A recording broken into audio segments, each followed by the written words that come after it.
Coucou les lecteurs et les lectrices, j'espère que vous allez bien. On se retrouve aujourd'hui pour parler de bouquins, puisqu'on est dimanche, on va faire un petit update lecture sur une trilogie que je viens de terminer et que j'ai adorée. Je veux bien sûr parler de l'Ascension de Camelot avec ses 3 magnifiques romans donc de Christian White aux éditions de Saxus. Et donc c'est une réécriture de la légende arthurienne plutôt féminine mais très sympathique, donc je vous en parle immédiatement.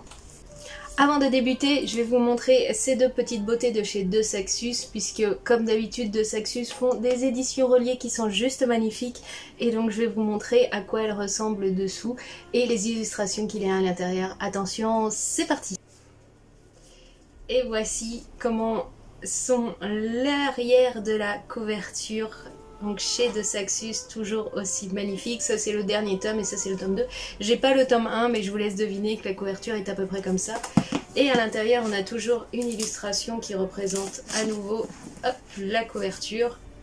Donc voilà pour déjà ces petites merveilles en édition reliée de chez De Saxus. Mais revenons un petit peu plus là-dessus. Si vous aimez les romans de cap et d'épée, plein de magie et de gens ensorcelés, eh ben je vous conseille réellement de lire cette réécriture de la légende arthurienne qui est certes d'un point de vue féminin, mais on a toujours nos personnages masculins bien présents et si importants. On a une réadaptation quand même puisqu'on a un Arthur qui est loin d'être aux côtés de Merlin dans les années où il est plutôt un homme, puisque quand on le découvre il doit avoir 18-19 ans, Merlin a quitté Camelot et a laissé donc Arthur avec Excalibur et a disparu pour faire disparaître la magie dans ce monde. Sauf qu'il lui envoie sa fille, soi-disant, Guenièvre, qui est là pour le protéger d'un danger imminent qui pourrait arriver à tout moment. Guenièvre, malgré tout, n'est pas une jeune fille ordinaire, c'est une magicienne qui doit se cacher. Arthur connaît son secret, sauf que, bien sûr, il ne connaît pas sa mission. Guenièvre est une jeune femme qu'on découvre au début donc de l'histoire, qui a donc un but, mais pas de passé. Elle n'a aucun souvenir de sa vie avant d'arriver à Camelot, avant d'être envoyée par Merlin dans le but de protéger Arthur et Camelot d'un devenir ou de la magie qui pourrait intervenir pour la détruire. Et à part ça, elle n'a aucune connaissance. Donc forcément, on ne connaît pas plus le personnage qu'elle-même ne se connaît tout au début du roman.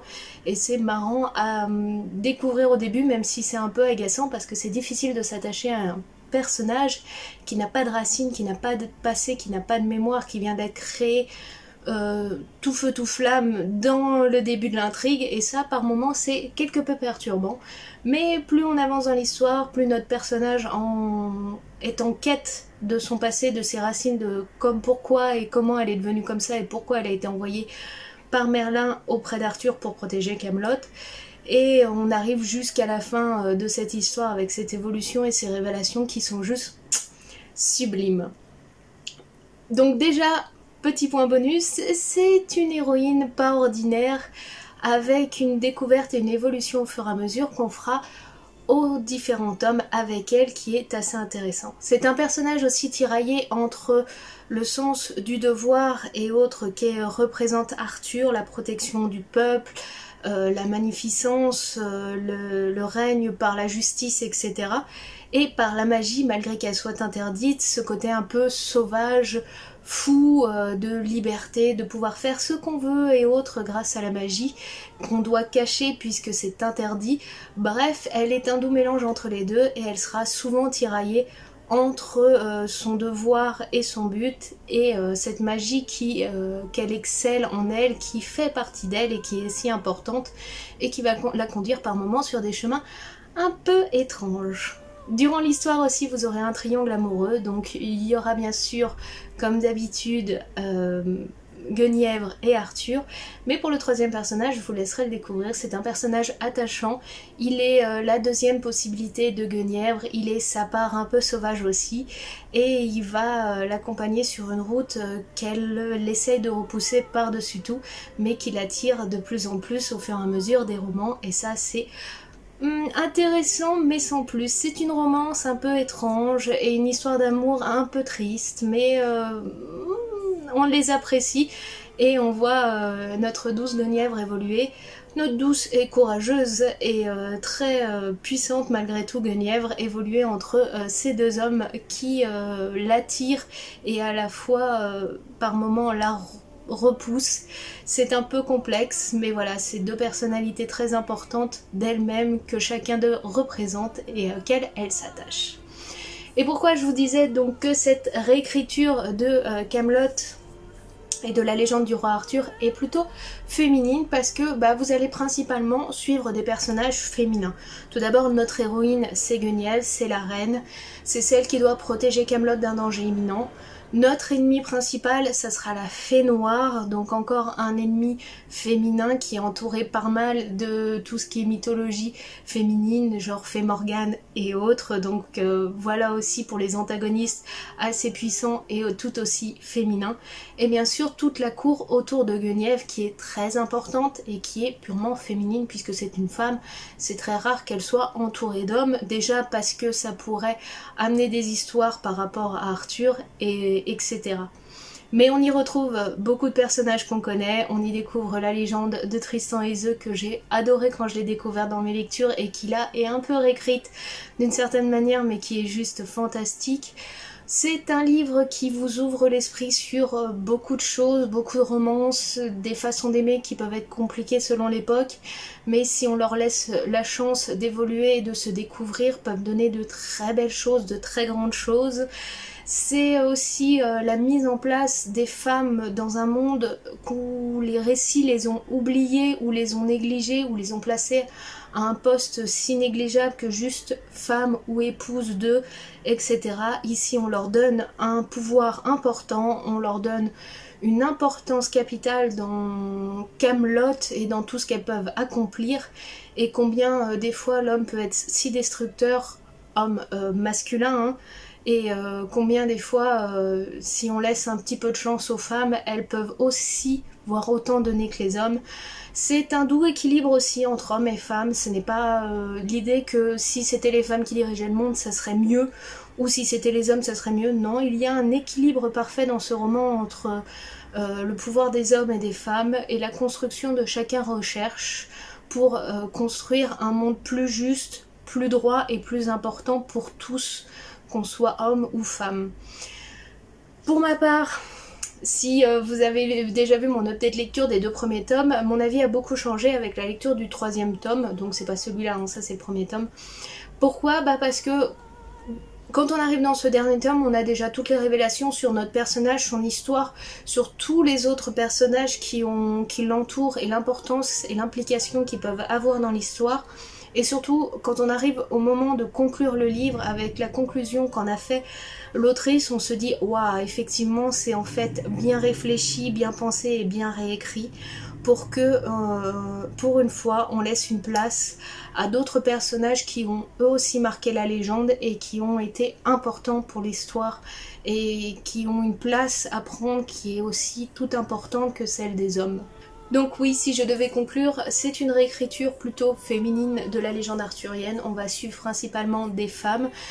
Certains rôles ont été un peu interchangés. Au niveau des âges des différents personnages, c'est pas tout à fait comme dans la légende ou dans leur histoire ou quoi que ce soit, mais leur rôle est tout aussi important, tout aussi implicable. On n'est pas bon ou mauvais par rapport à cette histoire-là, on essaie juste de défendre un point de vue et on voit juste que certaines actions peuvent mener certaines personnes sur une voie qu'elles n'ont pas choisie, mais que les événements ont fait en sorte de construire ainsi.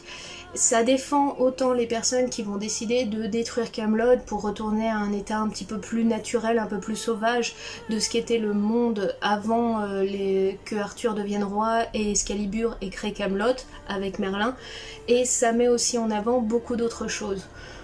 Pour ma part, surtout pour le 3e tome, je trouve qu'il est construit en 2 parties. On a toute la partie où Guenièvre justement arrive au bout de sa quête par rapport à son passé et son histoire et finit par découvrir la femme qu'elle est, et la fin de l'ascension de Kaamelott, donc avec notre ennemi principal qui est enfin révélé, qui est mis au grand jour. Et en fait on fait ah bon, je m'en serais pas douté en fait.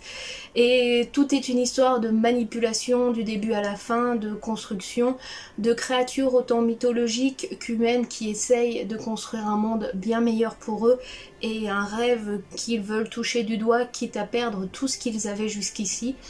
On découvre que Guenièvre est une femme complexe, mais qu'elle a besoin de cette complexité pour construire le monde de demain aux côtés donc de la personne qu'elle va choisir dans un futur proche ou lointain.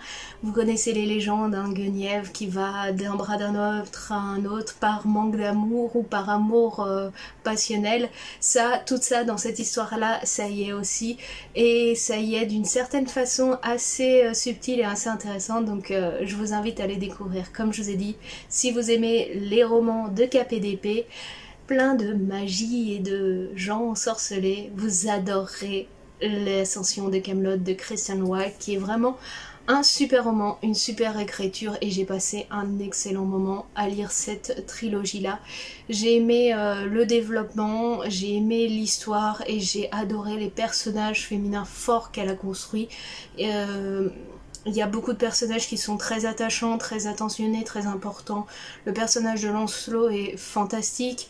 Celui qu'elle construit dans le dernier livre, qui est une Picte, est vraiment génial, avec tant de complexité et à la fois tant d'espoir et de rêve pour son peuple. Bref, venez découvrir des personnages géniaux avec de l'amour à tout va, différents types d'amour en plus, tout est ouvert. Des gens qui sont construits et qui essayent de faire au mieux pour que Camelot soit juste et équitable pour tous. Bref, un merveilleux moment. Donc je vous conseille réellement cette trilogie-là, vous allez passer un agréable moment, c'est de la magie, c'est de la fantaisie quand même, et c'est médiéval, c'est la légende arthurienne sous un autre angle, et c'est un angle que j'ai fortement apprécié. Voilà les amis, on a donc terminé avec la présentation de la trilogie de Christian Wilde, donc l'Ascension de Camelot, avec donc ces 3 tomes où on suit l'évolution de Guenièvre que j'ai forcément adoré. Je vous mets dans l'onglet communauté comme chaque semaine un vote qui se fera donc sur 3 romans. Cette semaine ça risque d'être un peu compliqué pour moi de lire, ça l'est déjà ces dernières semaines mais là cette semaine encore plus, donc je verrai, je vous mets 3 romans, vous sélectionnez celui que vous préférez que je vous présente la semaine prochaine et si j'ai le temps je vous en présenterai 2, sinon je vous en présenterai un dans la liste et puis on les remettra en jeu pour le vote de la semaine prochaine. Bref, je vous souhaite un bon dimanche, bonne semaine à tous, prenez bien soin de vous et ciao bye bye.